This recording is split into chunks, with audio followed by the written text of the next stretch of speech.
Hola, bienvenidos a la segunda parte de la socialización de este proyecto, que es la importancia del aprendizaje por medio de los simuladores virtuales en tiempos de pandemia. Anteriormente habíamos descrito cuál es el objetivo de esta capacitación, cuáles son las preguntas que surgen, y ahora vamos a continuar con la conceptualización. ¿Qué es un simulador? Para ir entrando en materia y que sepamos para qué sirve un simulador. En la ciencia, la simulación es el artificio contextual que hace referencia a la investigación de una hipótesis o un conjunto de hipótesis de trabajo utilizando modelos o métodos perfectos de enseñanza-aprendizaje. En general, un simulador, aplicándolo a nuestra área, hace énfasis en simular la realidad por medio de la virtualidad. Aquí vemos esta persona que va conduciendo y él siente que está haciéndolo realmente, o sea, en una carretera. Nada más que por medio de la ayuda de software se simula la realidad. De eso trata un simulador: interpretar o convertir la realidad en ficción, pero siempre tratando de ser la realidad o queriendo hacer que parezca algo como lo vimos a diario. ¿Cómo son los simuladores en el aula de clase? Los simuladores tienen que ver con las TIC.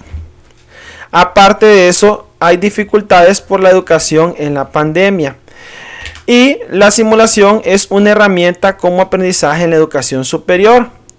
Tenemos también en el marco teórico el proceso de enseñanza-aprendizaje y la educación técnica en el entorno virtual.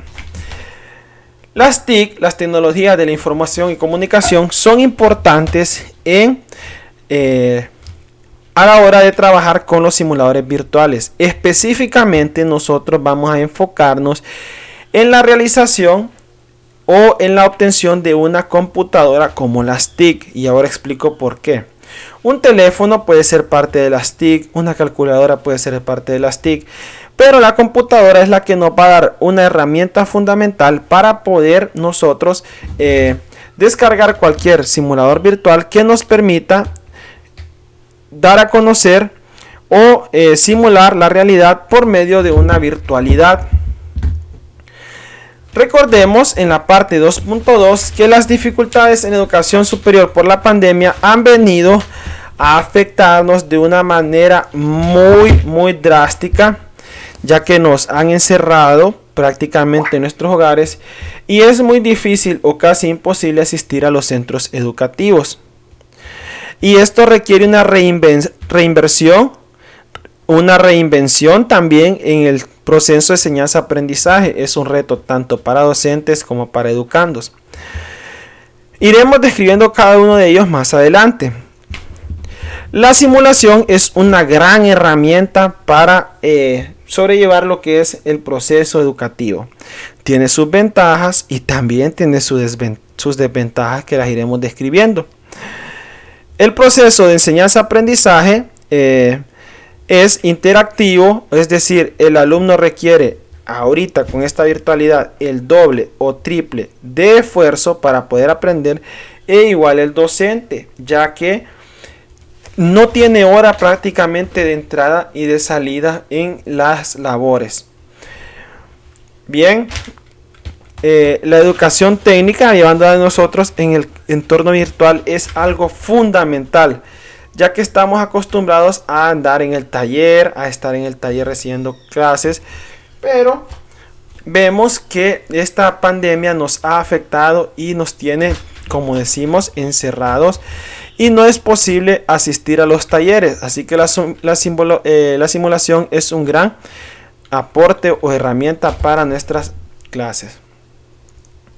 El siguiente apartado brinda la explicación sobre la metodología utilizada para el desarrollo de un estudio que tiene que ver con los simuladores. Tienen en cuenta que la investigación es un conjunto de procesos sistemáticos, críticos y empíricos que se aplican al estudio de un fenómeno o problema. El marco metodológico de una investigación debe comprenderse como la herramienta fundamental para indagar en el contexto del estudio. Vamos a continuar.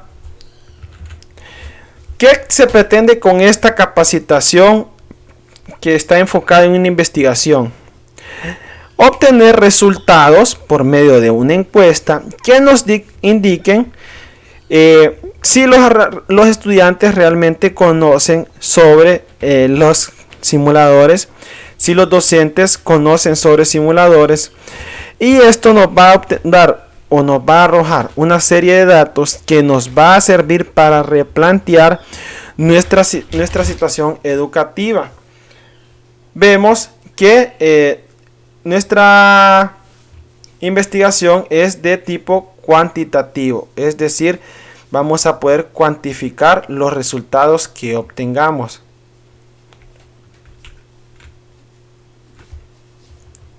Es un tipo de investigación experimental. Nosotros no vamos a deliberadamente manipular las variables, no vamos a influir en ellas y no las vamos a manejar a nuestra conveniencia. Vamos a dejar que sean las personas que decidan qué es lo que procede en el futuro por medio de una encuesta.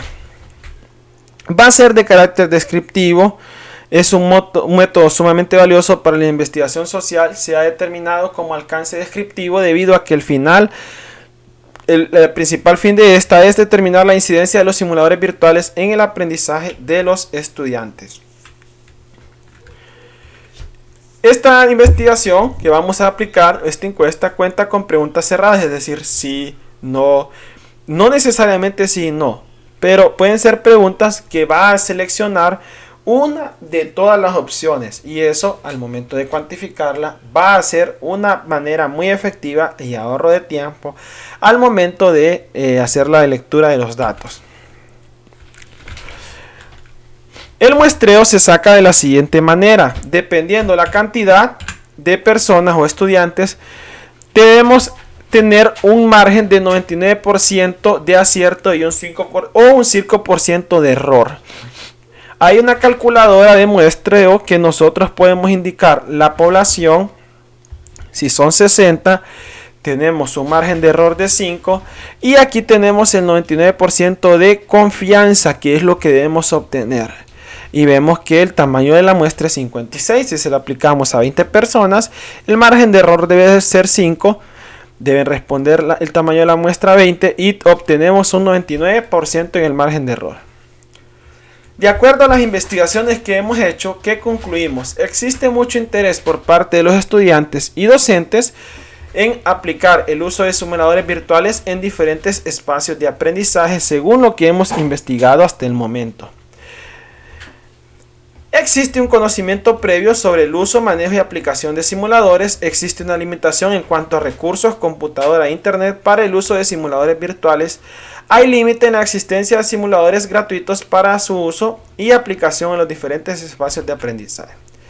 ¿Cuáles son las recomendaciones? Crear diferentes espacios de capacitación sobre diferentes tecnologías virtuales, tales como simuladores, plataformas, uso de dispositivos, entre otros. Por lo tanto, se sugiere realizar webinars o impartición de recursos de capacitación cortos, quizás por estudiantes o docentes voluntarios que tengan un amplio manejo en las mencionadas plataformas, con el fin de instruir a aquellos quienes sientan necesidad de fortalecer sus competencias en el aspecto.